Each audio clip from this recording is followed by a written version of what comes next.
see you at the liquor store, leaving with the cheapest can of beer on the shelf. You ain't living on the street, but you barely making rent. And I relate because I'm struggling myself. I see you smile at the clerk when you fumble through your purse. I just wish I had a little more to help. I imagine where you're living, how you feeling, what you love, and who you'll be if you can make it out your hell. I see you at the bus stop, looking at the sidewalk, smoking half a cigarette, waiting for a ride. Kinda limp when you walk and look away. When you talk, you're ashamed, I can see it in your eyes. Probably got a NASCAR shirt and a car that you love, but you're here cause you're too afraid to drive. It's been almost 10 years since the day that you crashed. Can't forget about the little boy's life. Everybody's got a story. If you look a little closer, you can see it in the wrinkles in their face. They can hide it in the silence, they can bury it and fight it, but it comes out when the hair is turning gray. You can feel it if you touch them, you can tell that they are troubled. You can hear the story running through their veins. We all travel different roads and we put on different clothes. Underneath it all, we're really all the same. So let's welcome to the stage our moderator, Breon Bain, who's an amazing, amazing, amazing artivist. He has an amazing story of his own. I hope you all get an opportunity to see Lyrics from Lockdown. Come on out, Breon. To see Lyrics from Lockdown. It's an amazing show. So Breon has started the prison education programs out of NYU, UCLA. He has worked with the Columbia University as well. He's has multiple degrees from Columbia, NYU, Harvard. He's a trained lawyer. He's an advocate in the prison education and the prison justice movement. He also has a literacy program that he has in multiple facilities, including juvenile hall. So we are in the great hands of an incredible moderator. Please give it up again for Breon Bain. Thank you. Peace, family. Really, that's it? That's what I'm talking about. So make some noise for Gina Belafonte and Christina Pacheco.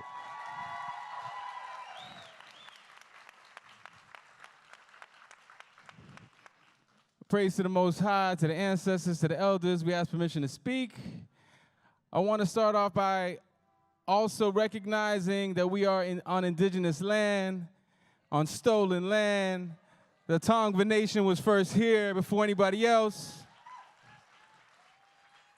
I want to acknowledge that the original sins of colonization and genocide and slavery are inseparable from our current realities of white supremacy, patriarchy, hyper-capitalism, which are at the root of so much of what we're experiencing and talking about today. So to honor the indigenous, the native peoples, we want to start off in that way and in that spirit. And I want to bring up our guests. We have a powerhouse group of folks coming to the stage. It's a real privilege for me to be able to be in conversation, for all of us to be in conversation with these folks today. So I want to go ahead and bring them up. First of all, the new executive director of the Anti-Recidivism Coalition, author of Righting My Wrongs, Mr. Ted himself, Shaka Senghor.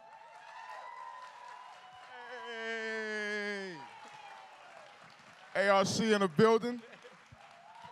Oh man, it's beautiful out here. It's beautiful, it is. Brother who is a resident advisor whose experiences have informed his analysis, insight, and his work to this day at ARC in housing, one of the critical needs of folks coming home from behind the bars. Please give it up for Joe Aguilar.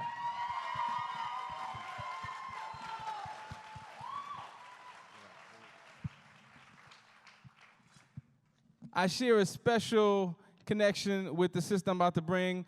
She was part of Beyond the Bars on the East Coast while I was still on the East Coast. And she's the founder and executive director of the Ladies of Hope Ministries. Show your love for Topeka Sam. Come on, you could do better than that. What's up? Thank you. And last but certainly not least, I gotta say, in addition to being one of the first organizers of Black Lives Matter here in LA, in addition to being the chair of the Pan-African Studies Department at Cal State LA, I gotta say, on par with all of that, we also share that we not only live in Mid-City, but we are both soccer parents, which means basically on the weekends we're Lyft drivers. Please put your hands together, show your love for Melina Abdullah.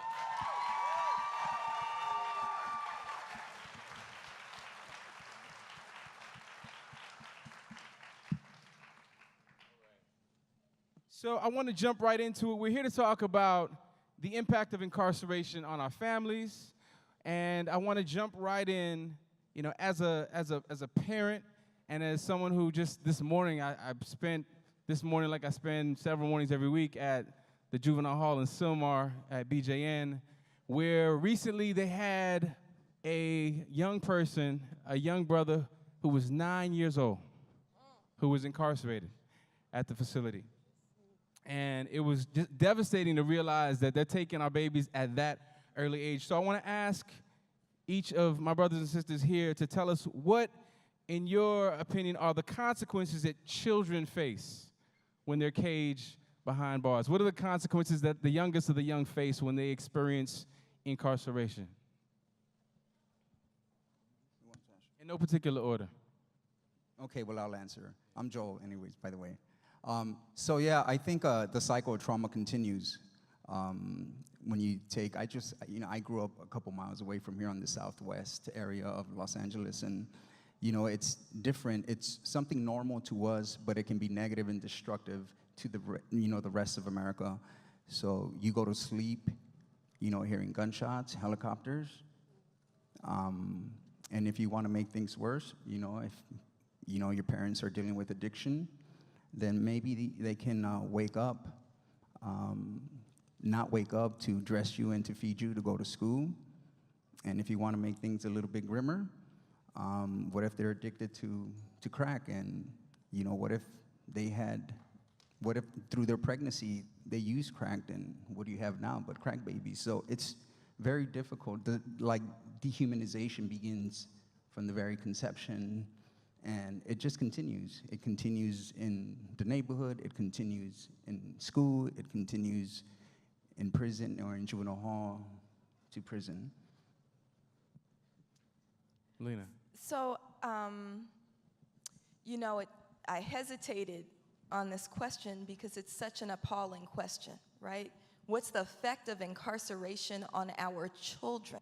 The response that the state gives to our children, and we want to be real clear, we're talking specifically about black and brown children and poor children who are targeted for incarceration. The notion that they can see them as something other than children is appalling, and it's shocking when you ask the. And then I started to think, because before anything, I'm a mother, right? And I have 3 children. I have a daughter, 14, another daughter that's 11, and a son that's 8. And just kind of processing the question, I thought about the fact that 2 of my 3 children have already been targeted for criminalization. Now, I'm a college professor. I grew up in the hood. We live right outside the hood right now, right? But they have resources that many of our children don't have. My daughter, my 11-year-old daughter, was 7 years old the first time the police were called on her in school. And they came, the principal told me if I didn't beat the police there, they were going to take her into custody for bringing vitamin C to campus because they have a zero tolerance policy, right? My son, as a first grader, right before the end of first grade happened, we got a visit to my house from the gang unit for my first grade son. Right? So when we talk about what's happening to our children, I think that there was a report that came out at the beginning of this year by the Economic Policy Institute, and it looked at comparatively where we are as black people now in 2018 as opposed to where we were in 1968, and it found that by every measure, we're worse off now than we were in 1968. And the conclusion, and if anybody knows anything about the Economic Policy Institute, it is not a radical think tank, right? The conclusion that they reached is that the reason we're worse off is because of this society's failure, and I'll say it's worse than that, it's a refusal to directly address racism. Right? And so what we're experiencing is what we've been experiencing since the moment we were stolen from Africa, since the moment we were told that we were chattel. They tried to create us into these dehumanized beings instead of people, right? They're treating our children exactly the way that they treated them when we were enslaved. And so this is why they can take our children and lock them in cages, take our children and treat them like they're not people. And I think that that's why we're appalled, because we've been told that we've been done with slavery, right? But not really. I want to ask Shaka and Tamika to think about it in an additional way, which is to say that what is not only impact on our young people, but what is the impact on the families of these young people, right? The parents, the brothers and sisters. How are the folks who are experiencing incarceration, by losing their child to the system for the period of time that they're incarcerated? What's that impact? What's that effect? So when you asked that question, the first thing that came to mind was Kalief Browder. That's what prison does to kids. Can you explain for folks who aren't familiar with this case, please? So Kalief Browder was a young man in New York who was arrested for a crime he didn't commit. At the age of 15, he was incarcerated on Rikers Island, where he remained for 3 years, 2 of which was in solitary confinement. The crushing weight and reality of solitary confinement damaged him to such a point that when he got released, he ended up committing suicide. The reality is when kids go into that environment, the trauma is so penetrating and so deep that they never come out the same. I'm very fortunate to work in a space that allows us to actually go inside and work with these young men and women to ensure that they're not broken beyond repair. But this is what our system does to young people. And the impact it has on families is devastating. I was a producer on a show called Release, which some of you guys may have seen, and it showed the other side of coming home, and it shows the other side of the impact of incarceration that it has on families and how devastating it is to try to go see your loved one when you can't afford to try to take those phone calls that oftentimes cost more than mortgages, cost more than rent, to try to go see your loved one in prisons that's so far from home that they might as well be in another country. This is what we do to people in this country. In Germany, where I went and studied their prison system, they're very intentional about ensuring that if you happen to be incarcerated, that you maintain a relationship with your family and your loved ones. Like it's part of their constitution, because they recognize the men and women who run afoul of the law as their fellow citizens. In this country, we recognize them as those people over there. That's right. And that's problematic. Yeah. Thank you. Tamika. I think the only thing that I would add is when I think about young people, when I think about youth incarceration, I think about our young girls. And I think about how, 86% of women who are incarcerated are women who suffered sexual trauma, abuse, or violence. And that's women, that's reported, right? Because some people don't talk about the trauma that they've experienced. So I think about that woman who was a young girl.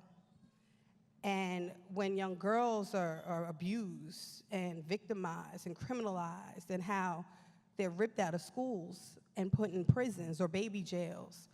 And I think about, how black women and women of color are always looked at as criminal, even from, just because of the color of our skin. And, it's just such a heavy question. I think that's why I kind of waited, because, our girls turn into women. And then our women end up in prison. They end up in, relationships that have them suffering and in life.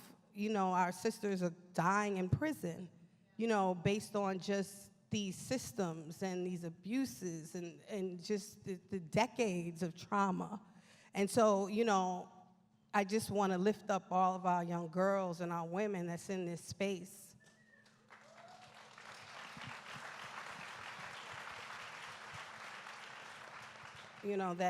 Just like the young sisters who came on just a moment ago, we have to love on each other, and we have to recognize in each other the beauty in each other. And when we see each other struggling, that we have to be there to lift each other up.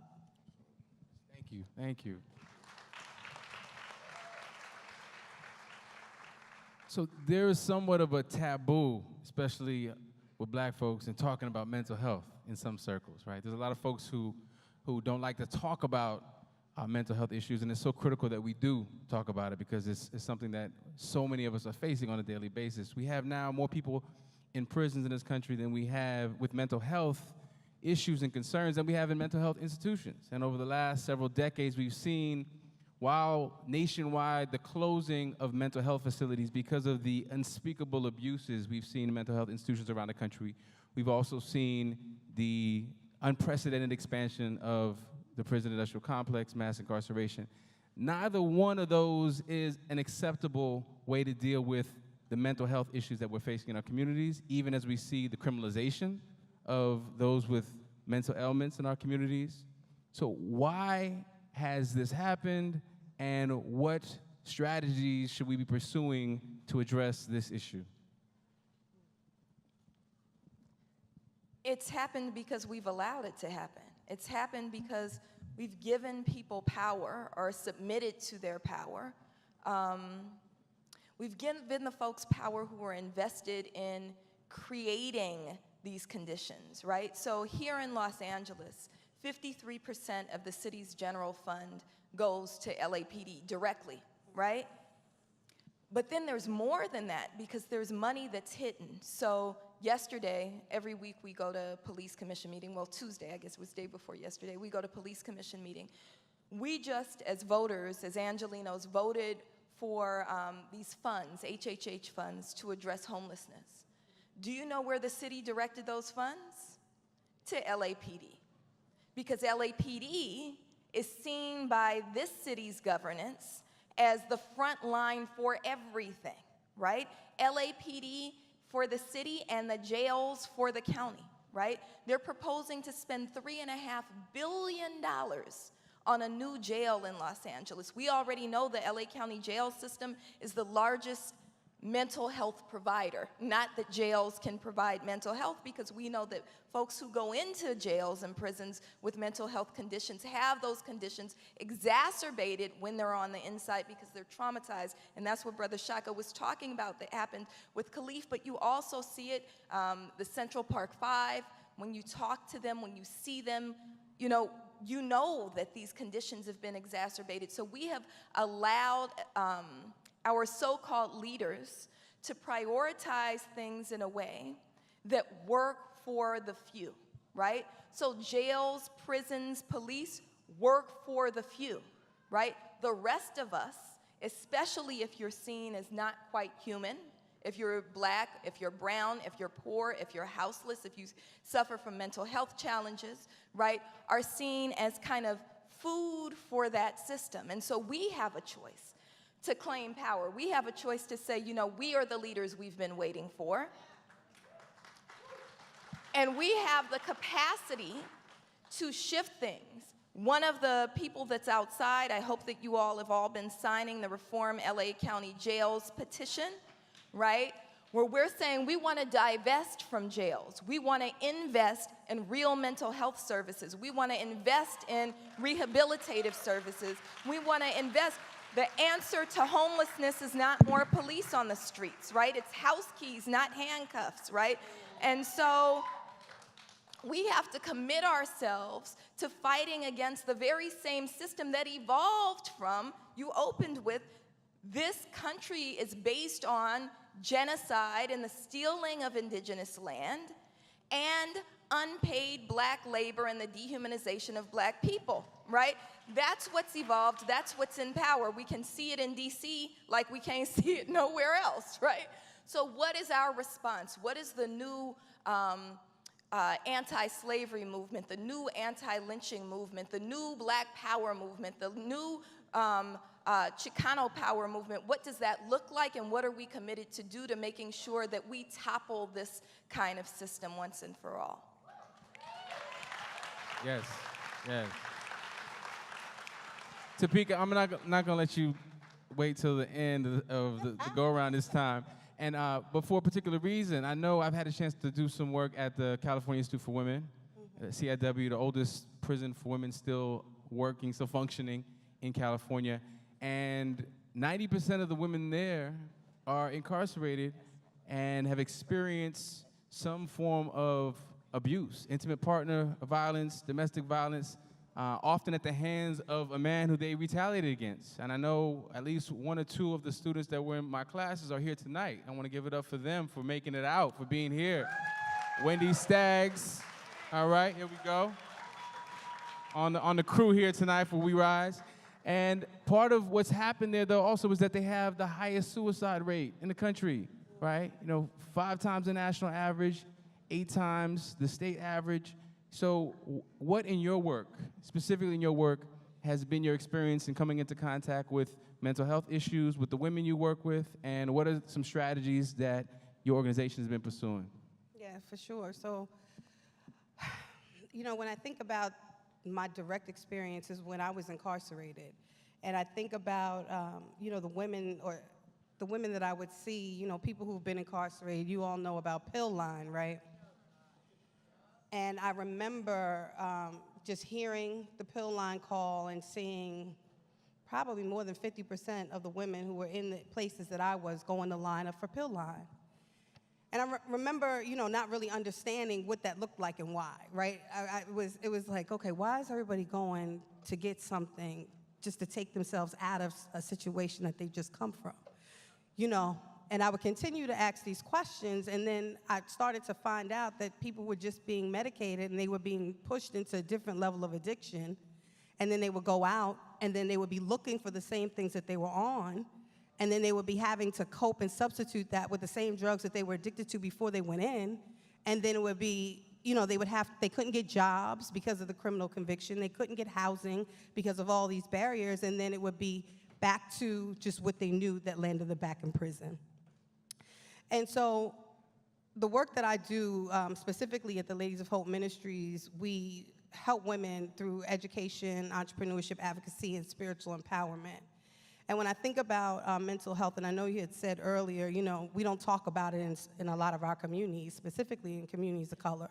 A lot of times, I know even traumas and things that I had been through, it was like, we talked about it internally, then you don't talk about it again, and you pray.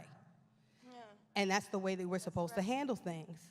And, I am a firm believer in prayer, and prayer does change things, but I also know through my experience that if I had have gone to a specialist and talked through some of the issues that I had been through, that my life, as it related to relationships and things that I had been in, abusive relationships, and the cycle of abuse that I found myself in, wouldn't have landed me through all of the victimizations and things that I had in my own life. And so, I try to help women and really giving them these access so that they can tap into their spiritual self. And once really understanding what that looks like, then also tap them into different, services, whether it is speak to a social worker that actually is faith-based. And it doesn't matter to me who you're connected to. I know from my journey that I connect with God, and that's what got me through. And so I feel like if a person is able to connect to whatever higher power that they do, that also helps them through different treatments, and that can also give them a level of accountability. So that's a lot of the stuff that we do.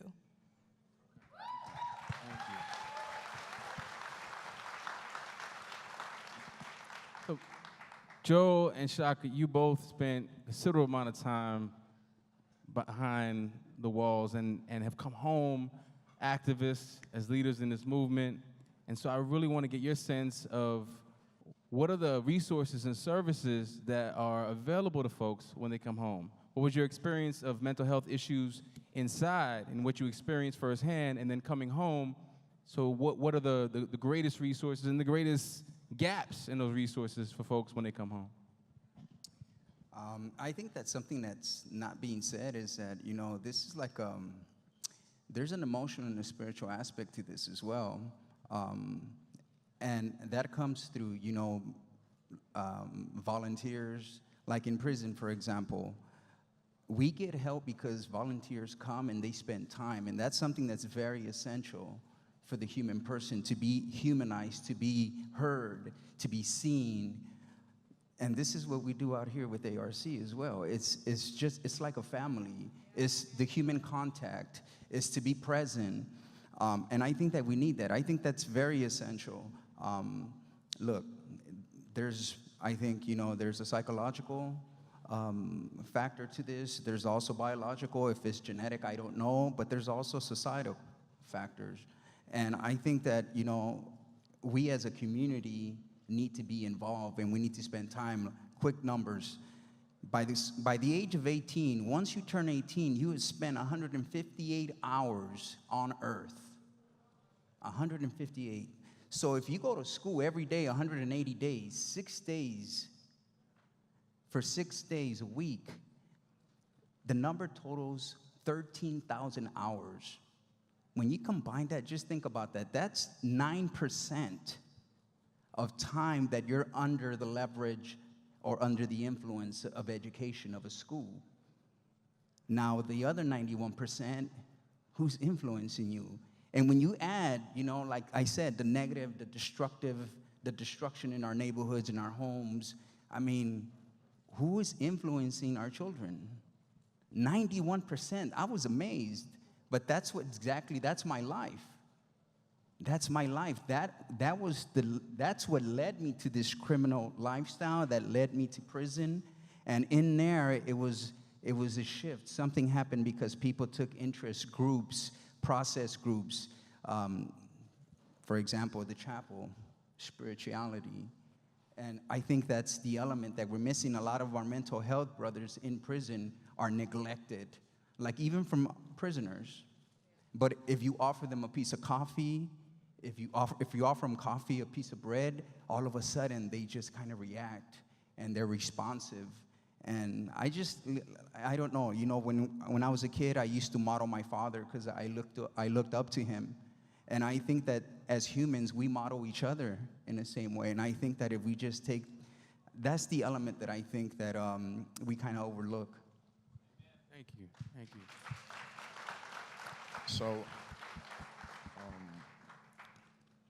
So I spent a total of 19 years in prison.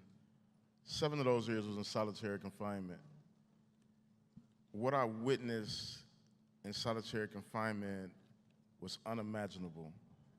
The intentional breaking and destroying of the human mind. I watched man after man lose their mental faculties up under the strict watch of the state. To me, it's one of America's blind spots. As a country, we've fallen asleep at the wheel.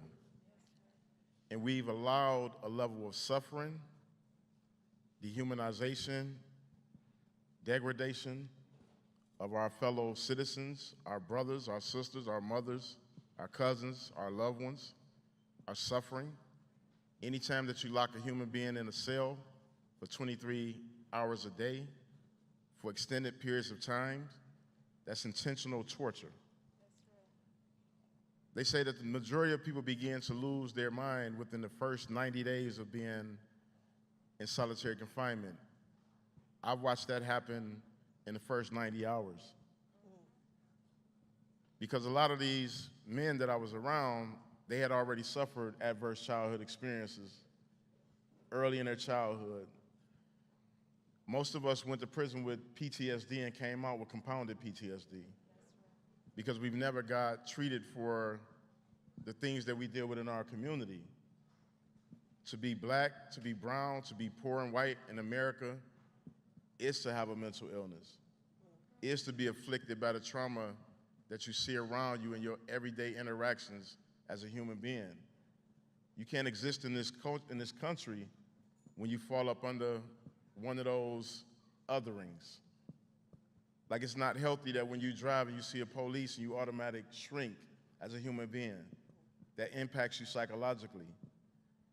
It's not okay when you're a child and you experience your first murder before you experience your first graduation.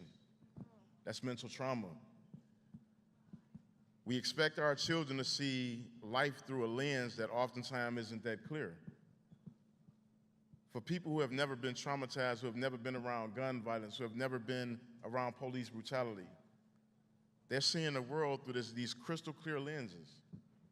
For our kids who the first time they were struck and told that it was done out of love, even though it was hurtful and it's harmful, they begin to see that life from that point forward through those same glasses that have been dipped in the mud of abuse, harm, and hurt. From that point forward, you can't see life clearly. And so what's happening in our prisons And what we're seeing is the normalization of the abnormal. We don't think nothing about a human being trapped in solitary confinement for 7 years. Sometimes our first response is, what did he do? What did the system actually do? You know, when we see our children being drugged out of classrooms, and we're justifying that as adults, that's mental illness. When we have to question a person being shot in the back in this country, and our first reaction is, what if he just didn't resist? That's our collective mental illness. And the way that shows up is the normalization of this idea that we will turn in and out of prison. You know, I'm fortunate as the incoming new executive director of ARC to work with amazing human beings. Amazing human beings. We have therapists because we realize that you can't go through that traumatic experience and walk the path of freedom alone. We have life coaches because we know that we all need a little bit of help to get to that next level. But more importantly, we have a commonness of community to where when I look at this brother, we can communicate without even talking. When I look at this sister who has been through some of the most harmful, degrading experiences, and we have an understanding that you just don't have if you've never walked in our shoes. That's a model that should be replicated in every community throughout this country. Every community throughout this country. That's right. That's right. And in order for that to happen, we have to be honest about what we're intentionally doing to people in this country. It is not okay to lock kids up for the rest of their lives. It's not okay to lock people away in cages for hours upon hours upon hours, when if you did that to an animal, if you did that to little Sparky, you put little Sparky ass in the cage for 7 days straight, 23 hours without letting him out, Peter will be at your door. That's right. That's right. But you can do it to Sam. Right. You can do it to Samantha. You can do it to Terrence. You can do it to Shaka. Until we change that reality, we'll always be dealing with these issues.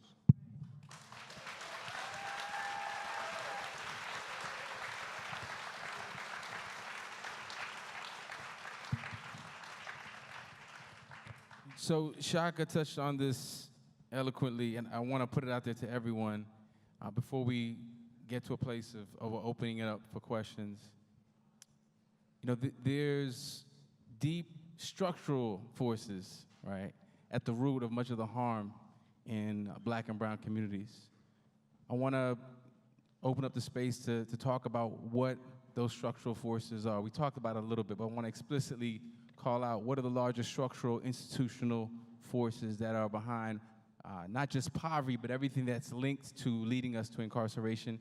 And the second part of this is really, what are the most effective alternatives to prisons and to police, right, that you see in your work and would recommend we take a more serious look at to avoid using those as tactics to deal with the problems in our communities that police and prisons only make worse and don't do anything to really solve? Melina. Okay.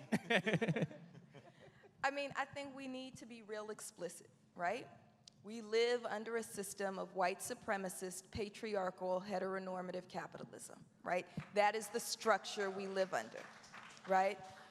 We can't pretend like the system isn't racist, like the system is colorblind, like Black people are treated like everybody else, and we need to also be clear, and I'm processing and talking at the same time, so that's never a good idea, but I'm still gonna do it, so I pray that the words that come out are right.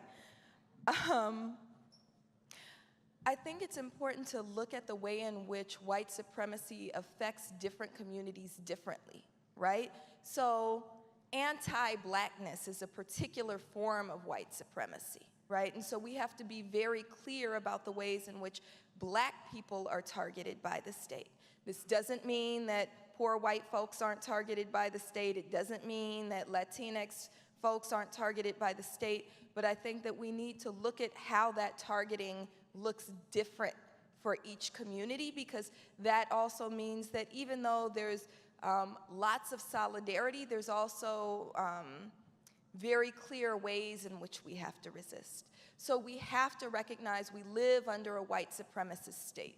And I don't think anybody can miss it right now, because we have like a blatant white supremacist, patriarchal capitalist in the damn White House, right?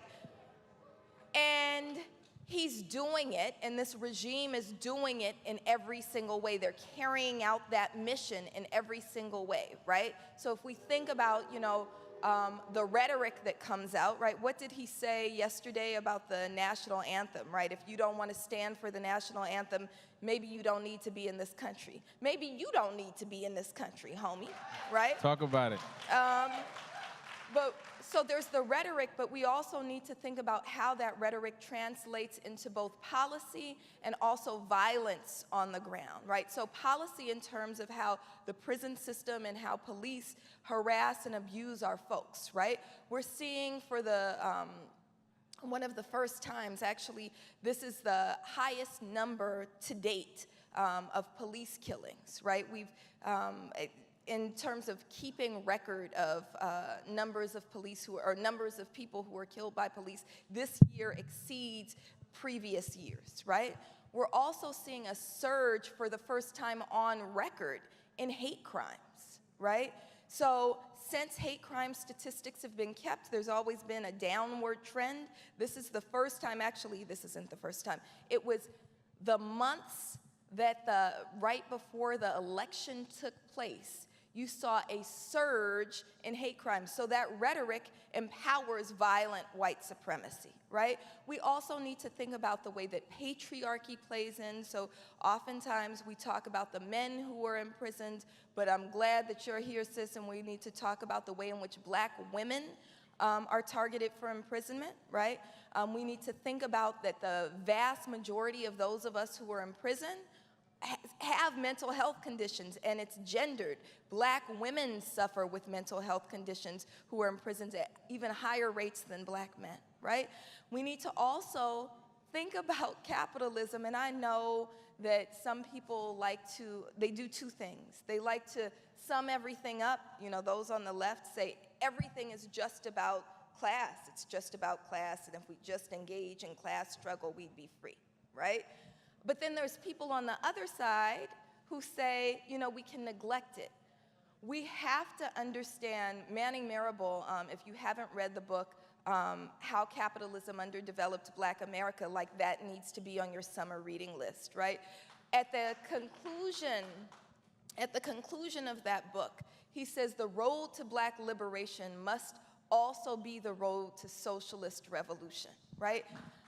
And what he's talking about is the intertwining of racism. He doesn't talk explicitly about sexism, but sexism is in there, and of class struggle. And so when you talk about these systems are what created policing. These systems are what is expanding the prison industrial complex, that's trying to expand LA jails, right? That's what the system is doing. And then we need to think about how do we resist. And that resistance needs to take place in many different forms. So we have to vote. We have to engage in that, and I know that's not always popular.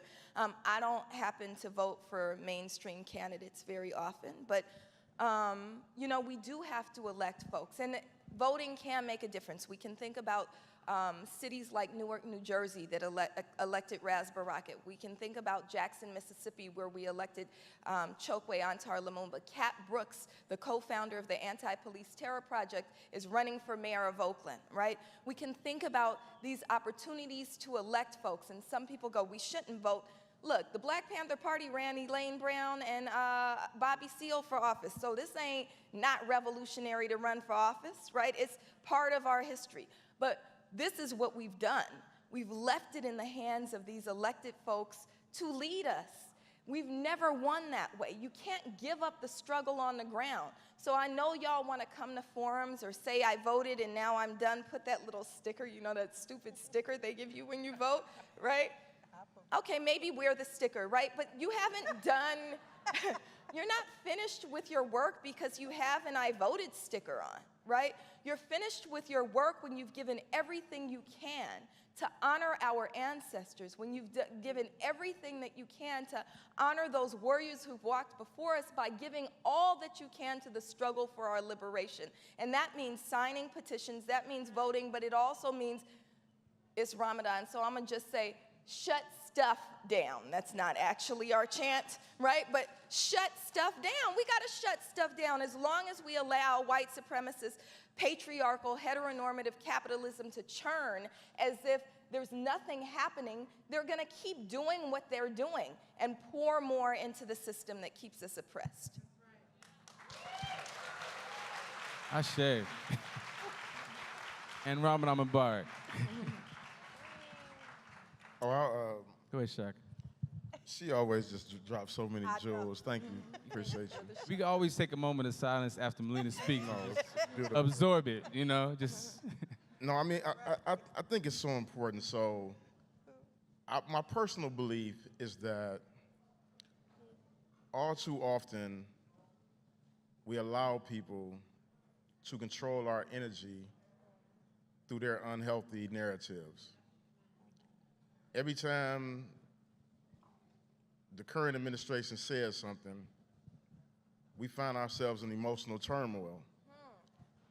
To me, there's nothing more disempowering than playing pity politics, meaning that you're looking for people to pity you because you're allowing somebody to hurt your feelings. I believe in empowerment is what disrupts and turns over systems. We have to stop wasting so much of our energy worrying about what they're not doing and worry about what we can do. That's right. Period. Like the world wasn't changed by somebody whining about somebody else. It's changed because people actually got up and did something. That's right. And made it happen. That's right.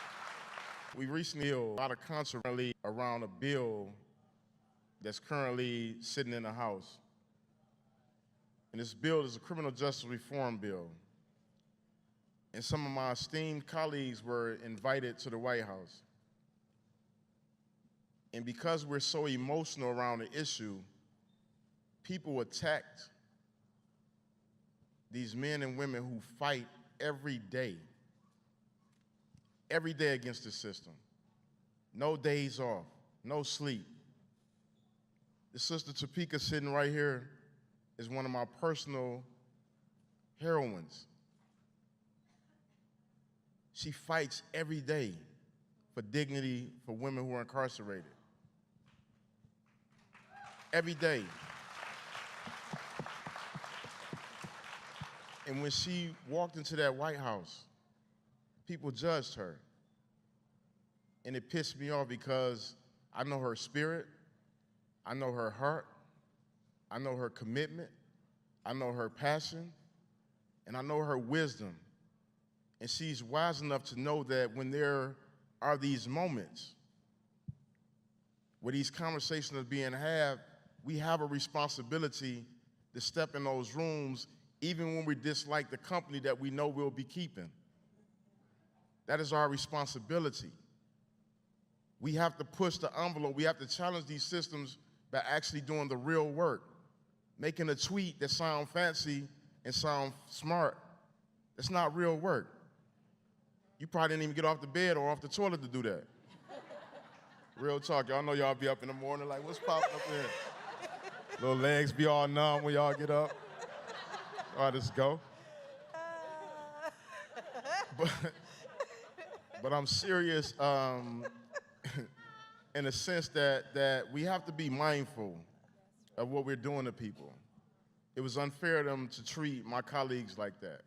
I was actually invited, and had I not had a prior commitment, I would have went, because it's my responsibility. We have been duped into believing that people who haven't worked in our best interests are serving us. While we criticize this sister and the rest of my colleagues, we celebrated Bill Clinton.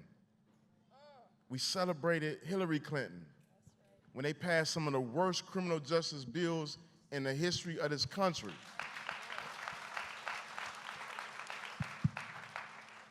So we have to stop playing pity politics.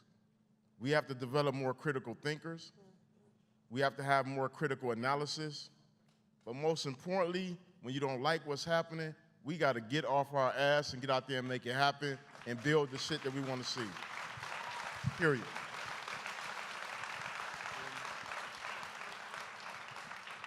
So before we open it up, I want to ask Joel and Topeka to jump in on this, but I really want to focus the question in a very specific way. Part of what I've heard from Alina, from Shaka, is this sentiment really challenging the idea, the popular idea, that the system is broken, right?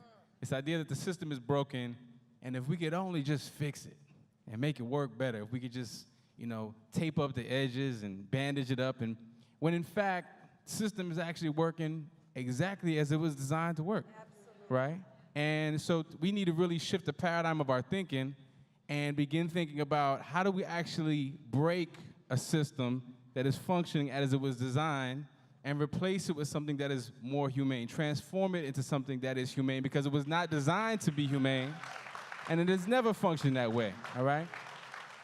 So my specific question for you, Joel and Topeka, is what are the skills that the folks in this room coming into this work need to have? What are the skills that are most needed right now in terms of the training and preparation? We got a lot of spirit being willing, but if the flesh is weak, if the flesh is not prepared, if folks are not properly, set up to actually do the work, then the work can't get done the way it needs to. And y'all are on the front lines of this work every day. What are the skills you need to see more of in terms of preparation for folks who are engaging in this movement that y'all are in the leadership of? Well, first I want to thank you, Shaka, for those words, because it has been incredibly difficult over the last week. And thank you. Thank you for acknowledging that. I really appreciate that. I love you. And so when I think about the skills that are needed, I think about, I'm a spirit animal, right? So I think about just having the spirit of humility. I think in doing this work, you have to remain humble. You have to learn how to put your ego aside, and you have to always check your own intentions. I've learned in the last 3 years, because I'm new to just this movement, I'm new to this work. Since my release from prison in 2015 is when I really got involved.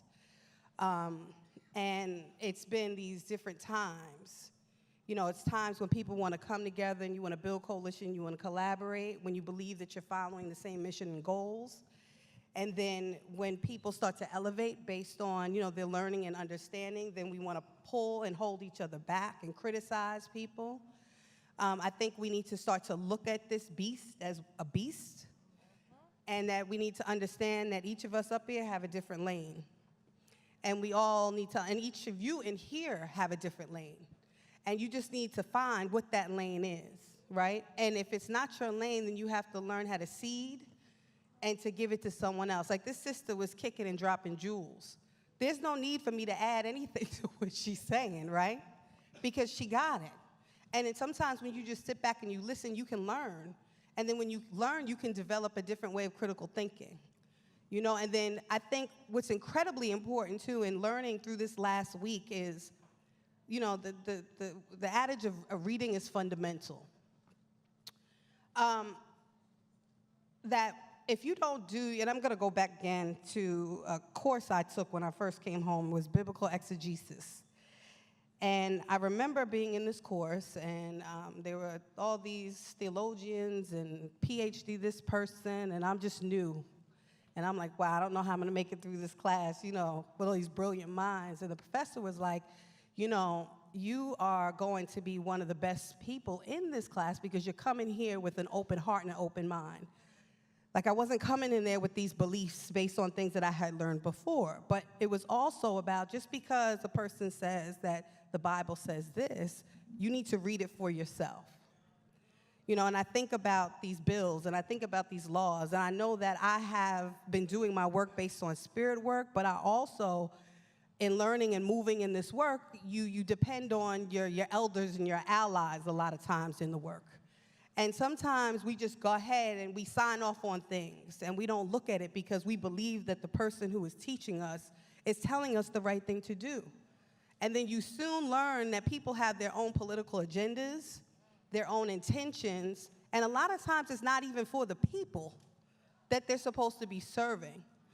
And so what I've learned is that it is incredibly important for you to do your own due diligence, to take your time, whether it's to read to understand, whether it's to learn to heal, because we can't lead unless we really have healed ourselves. Because then what you end up doing is pouring your trauma into someone else's trauma, and then that perpetuates trauma, and we have a big mess. So I think that to dismantle a system because we're not trying to fix it is to really transform yourself, and it starts from within. Thank you.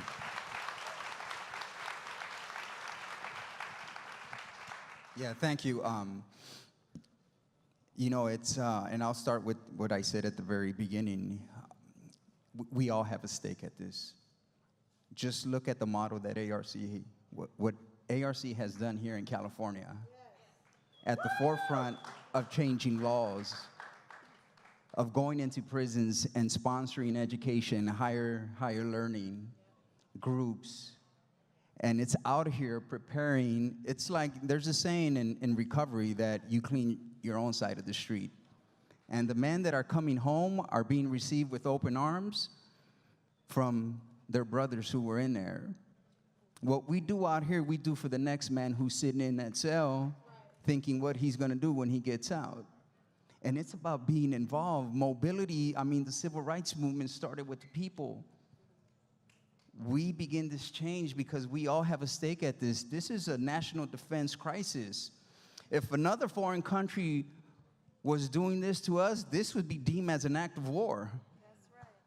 So we all have to mobilize. We all have to be part of this solution. And look, if we shift the blame just on one entity, then the implication is that that one entity is going to fix our problems, and that's not true. That'll never happen. I take responsibility. That's what I learned in prison, and I'm out here paying it forward. Thank you.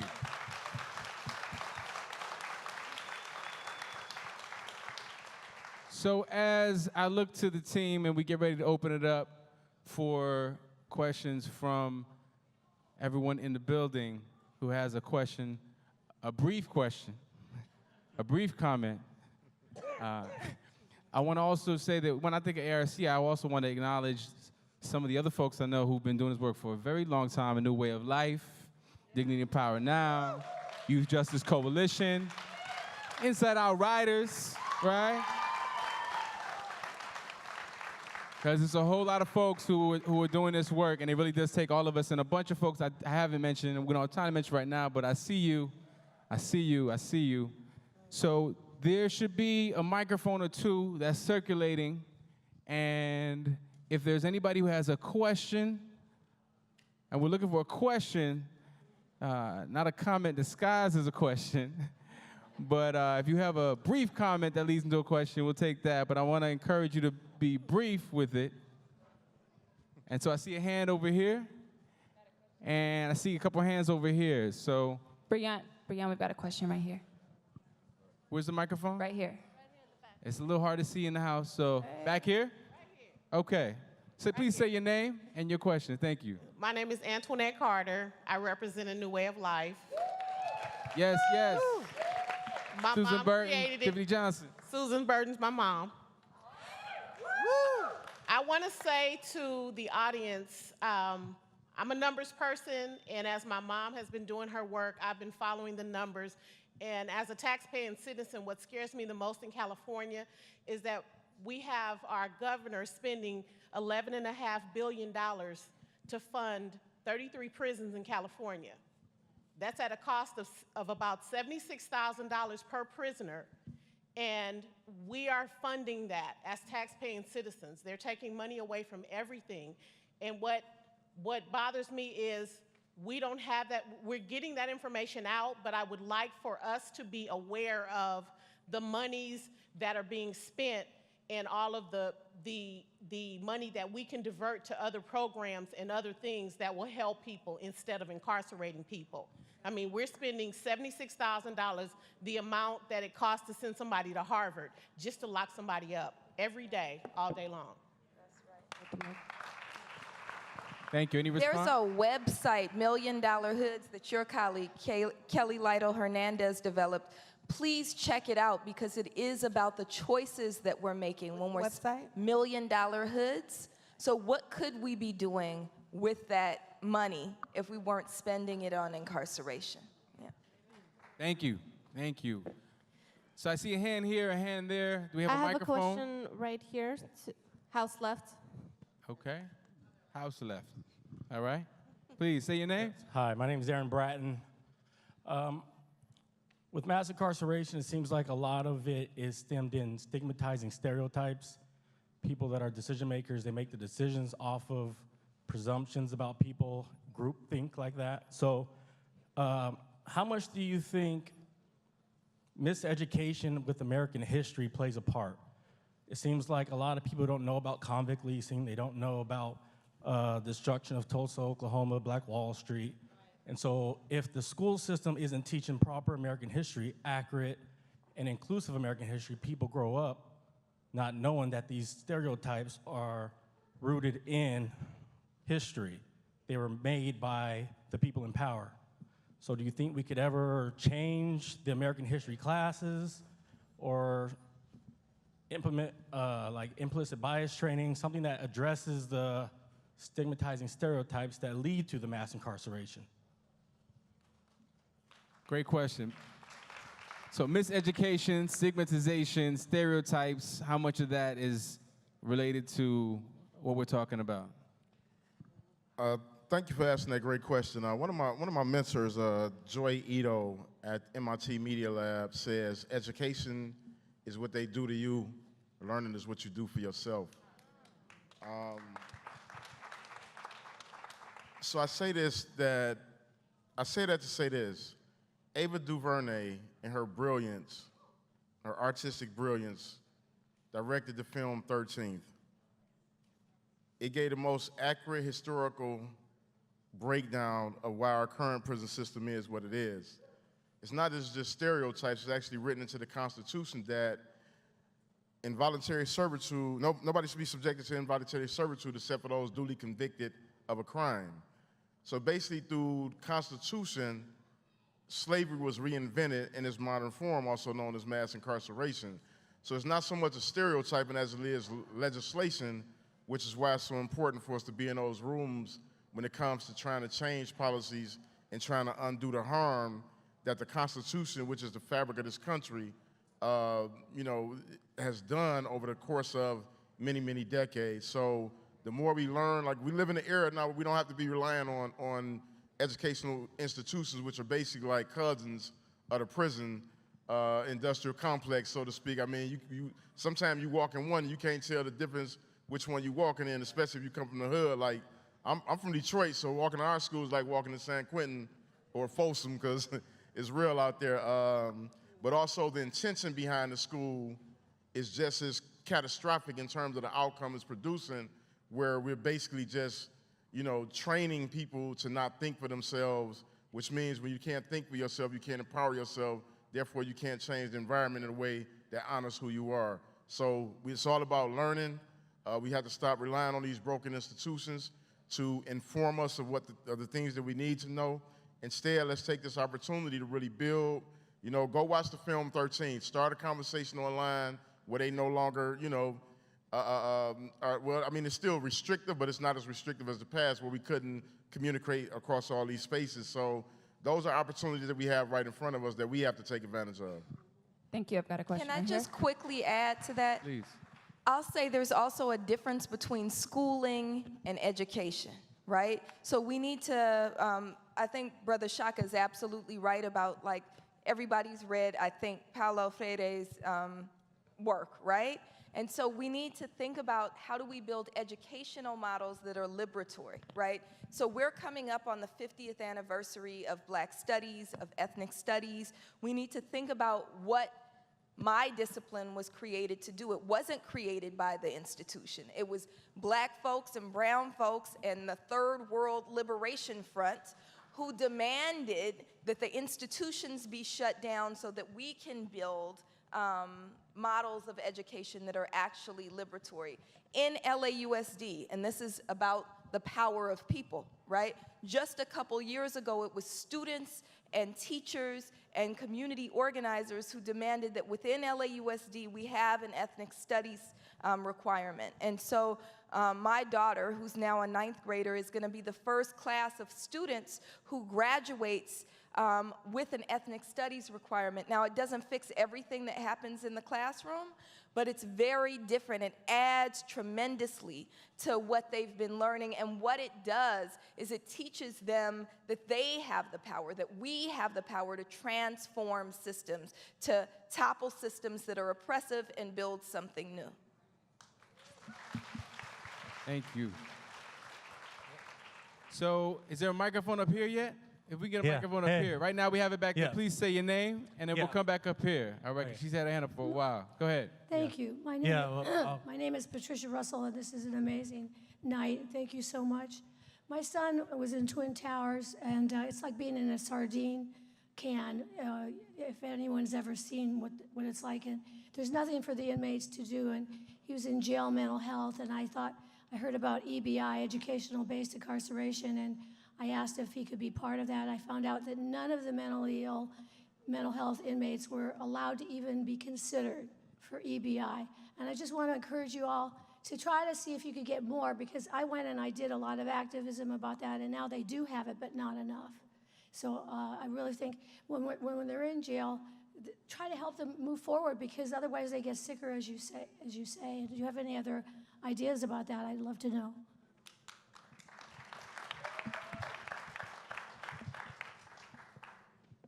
Topeka, Joe, either of you have a response? So, no?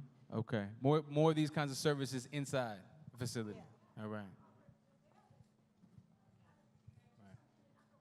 Right. Well, were there particular programs that you participated in that actually were more than just the usual okey-doke programs inside the facility, programs that actually made a difference, made an impact, that you would like to see more of an investment in for folks who are in this room and committed to doing that kind of work?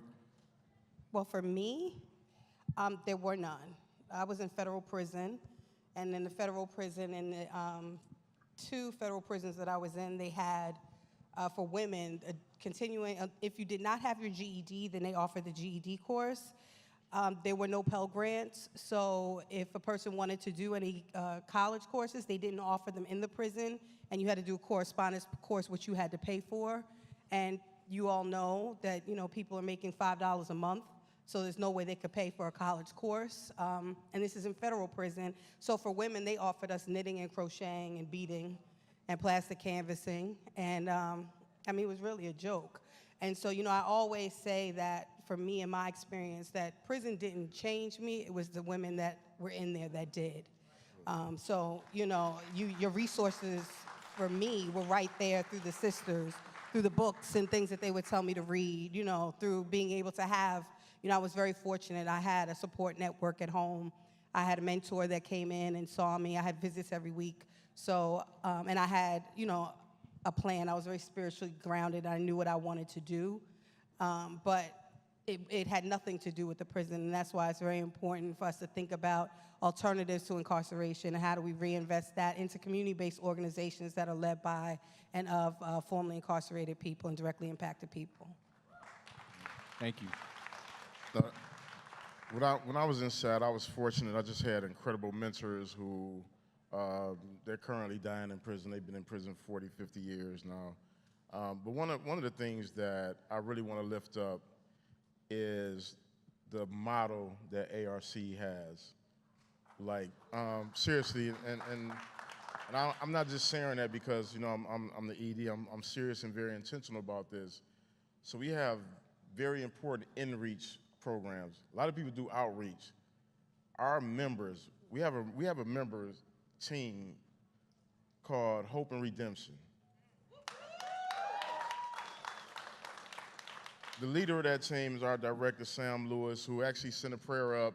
He's dealing with some things. Just sent a prayer up for Sam. These are lifers. men who literally have got out of prison after 30-something years, 20 years, 30 years. They go back in prison 4 times a week.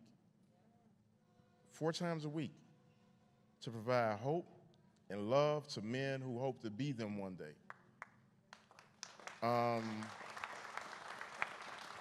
We have a team that goes into several juveniles and spend time with them young men to make sure that they don't end up graduating to the prison system. Those models can be replicated because it's peer-to-peer. It's people who've lived through it. And the crazy thing is that people are resistant to that outside of California. And I couldn't share this information without acknowledging the founder of ARC, who's actually here, Scott Budnick, who y'all probably see running around.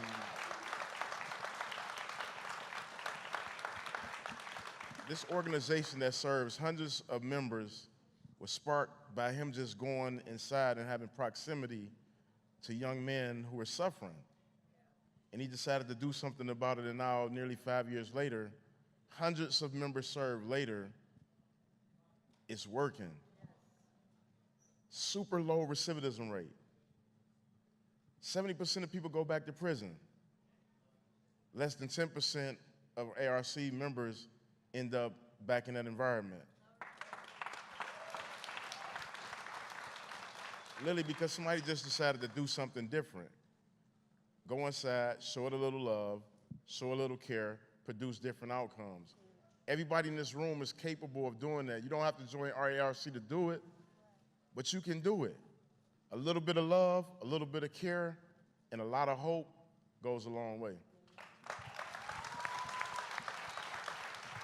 We've got a question right here. Stand up. I have to underscore what you said by just mentioning that 2 summers ago, ARC did a survey of its over 250 formerly incarcerated members in which they asked what were the top 3 things you need when you come home from prison. And in that top 3 list, housing and employment were 2 and 3. But number 1, if I recall correctly, and I'm sure I'll be corrected if I'm mistaken, but I think I'm not. Number 1 was mentors. Absolutely. Mentors, right? Folks who've been through what brothers and sisters inside are going through and have not forgotten about their struggle and remain committed to making sure that they give a guiding light and a pathway to freedom and liberation on the path that they're on. So I want to acknowledge and celebrate what you just had to say as well. So thank you. So we have someone in the back who had a hand up here. Okay, up there, and then we'll come over here. Hi, my name is Nick Tinson. I'm currently in the United States Navy and everything. I had a really quick question. I just wanted to get your opinion about how you feel about people who serve in the military, especially those of color. And my other question was with me, all my life since 2008, when I was 18, I've always been libertarian. I didn't agree with Democrats and Republicans were saying. So how do I go off with finding a party that represents what I feel? So I'm not sure, I just want to make sure I heard the question correctly. I think it was, what do you think about the military-industrial complex, Melina? Was that the question? Something like, was that? So people of color who serve in the military, thoughts? They probably got PTSD too. Yeah, that's real. Yeah, well, that's real. That's real. I'll say this. I spent a lot of time at Rikers Island. I'm from Brooklyn. I'm from New York, from the East Coast. Been out here less than 3 years. But and LA has the most folks incarcerated in any jail system in the world. But New York and Rikers Island is the largest penal colony. It's in one space, 10 jails with it was 15,000 people when I started working there and teaching the young folks there. And inside the largest high school at Rikers, because there's several, there was a big sign when you first walk into the high school that had a picture of a man who was split in half. And on the back half, he had his green prison outfit on. And the front half, he had a camouflage military outfit on, holding an M16. And over the top of it, it said, "Choose your green." As if to say, for these 16 to 19 years old, over 4 to 5,000 every year who are at Rikers, these are your options. These are your choices. choose to be in prison, choose to go give your life, and pledge allegiance to the flag of a country that has never pledged its allegiance to you.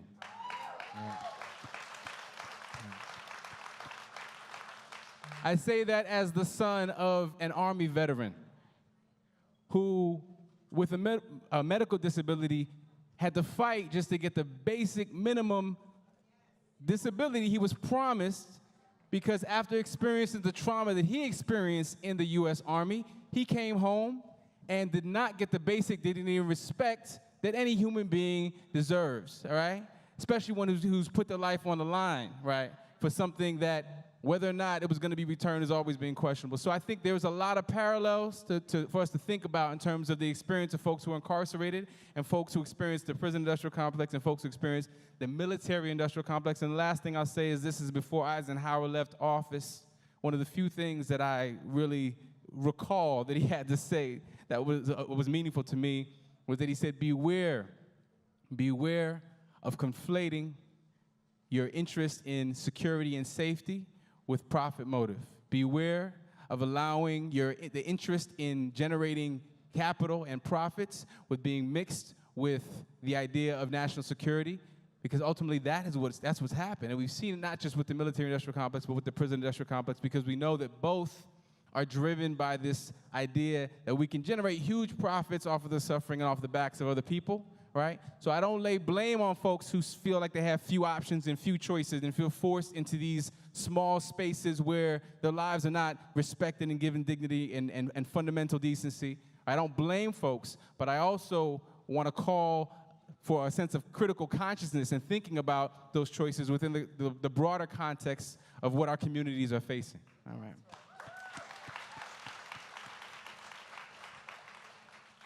Do we have a microphone back there? Okay, no, we have one. All right. Let's try to get one over here next. Thank you very much. Listening to you guys and following the current events, I cannot stop and think about Palestine.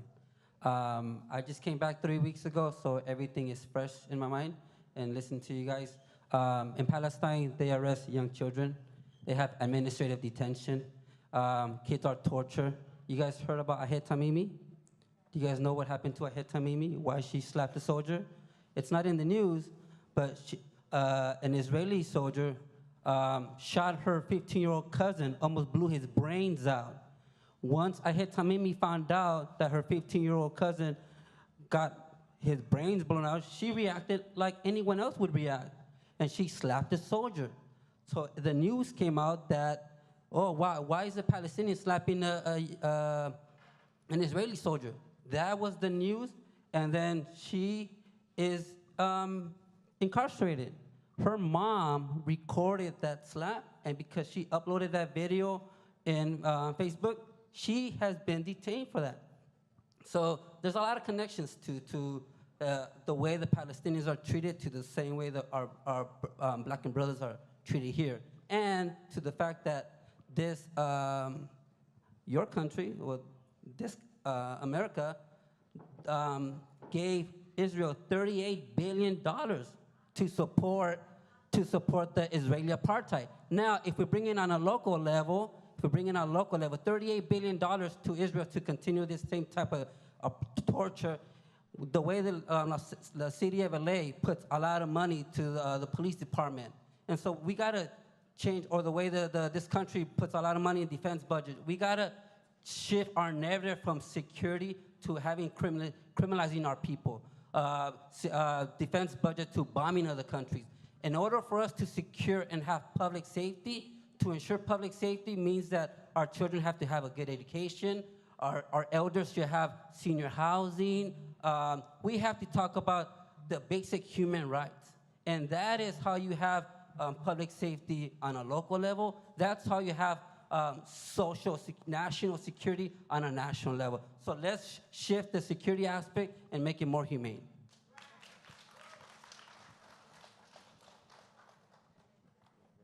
Okay, so I think that was more of a comment, and I'm grateful for it. I'm grateful for it because, do we have a response from any of our panelists before we go forward? Okay, we're gonna go forward. So I have a question right here in the back. Okay. Yes. Please say your name. How you doing? I'm Marte. from a program called Repent in Atlantic City, New Jersey. Yeah, give me a clap there. There we go. I have had the unfortunate experience of going through the incarceration process. I have been in that Twin Towers, unfortunately. I did over 10 years in prison in New Jersey. I found ways to try to overcome those obstacles in getting out. And doing so, diligently striving to do so, the obstacles that I found most is with some of the program, that quote-unquote nonprofit system that is really not set up for us to be able to do peer-to-peer because they really don't recognize our value. How do we overcome these obstacles that are set up amongst us that we're already dealing with all the other problems? But when we're trying to get out there and really help, and you got people who have monies that are intentionally blocking these avenues, how do we reach out to people like maybe that we can use that in New Jersey? It could be amazing. Maybe we can use that in New Jersey. But how can we reach out to brothers who, like yourself, who have been, sisters who are like yourselves, who have been there and know how to do it and be able to replicate that elsewhere? Because right now the struggle is serious and we need your help.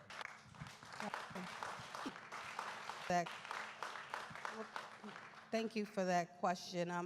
I could just talk about from my experience, and when you talk about systems and funding and how do you do replication models. So I have Hope House, which is a safe housing space for women and girls in the Bronx. And my house is a replication model of a new way of life, which is Susan Burton's housing. And we started off of a grant from Susan Burton. And so I share that because that's another formerly incarcerated woman that I had reached out to, who I heard was doing the work that I wanted to do. And after having conversation with her, she invested and poured into me, right? So that I can do what I needed to do. And that helped me get started. And once I started to move and I was able to get the house full, and through all the adversities that we have in the community, I was still able to go to different foundations because I had tangible work.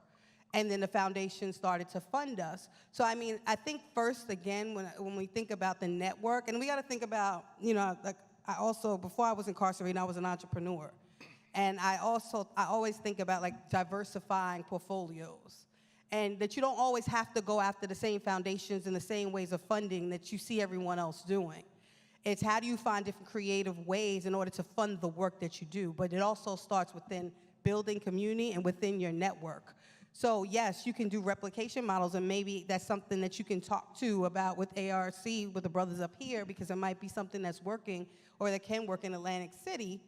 And also look for other things that are happening within your community. There's a large national movement of formerly incarcerated leaders. And so tap in. I mean, there's a few up there in Jersey, you know, so we can always connect you to. But, you know, social media has given us the ability to really connect in ways that we wouldn't have to before. So I think, you know, it's really not as difficult. And I mean, I'm just saying this based on my experience, right?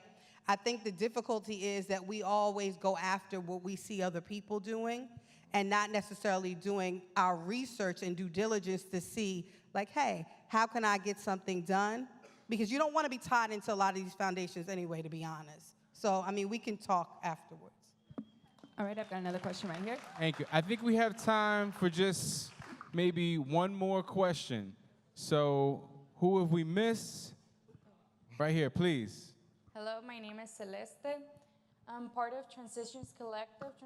Transitions Collective is a student organization at Cal State San Marcos, and we are composed of formerly incarcerated students and students who have family members who have been impacted by the criminal injustice system and allies. And my question for you is, we just started about a year ago at the university. How can we better assist and offer our services and our help and guidance for folks who are coming out of the prison system to better reintegrate and succeed in higher education? Yeah, I'll share a little bit. So I'm back in college. I just finished my semester maybe 2 weeks ago. And I think that, you know, a lot of the times, I think with me, for example, I had to deal with the aspect of shame, of not coming out, in a sense. I was like in a closet, so I was going to school and like no one knew or no one knows that I was formerly incarcerated, and that was just psychological. I don't know, it was probably a defense for me to protect myself because I didn't want to be judged. So I think, you know, your first approach, I think that it should be kind of like very sensitive. You know, every case is different. I don't think we're gonna find something that's categorical, that's gonna fit everyone. So I would just kind of like, you know, approach it like individually. Each person is different at a different stage in their life. Even when you come, like for example, I wasn't sure what I really wanted to major in. And you know, it was me just going to school and figuring that out and what truly my passion was. And for example, having mentors, I have mentors that aren't just not only formerly incarcerated. You know, I have mentors who are attorneys like Elizabeth Calvin, Heidi Rummel, F.D. Sharoni. Like these are people that I go to and I ask, and I'm like, what do you think I should do? And they guide me. So like I said, and for the brother too, it applies for him too. We're fortunate here in California that we have an organization like ARC and a lot of nonprofits who are allies with ARC and are part of this work that we do. But to affect the life, you don't need ARC. You don't need all these other allies. You can do it on your own. You can impact one life, and that's enough. You're saving a life. This is a human crisis. You're saving one life, and I think that's enough.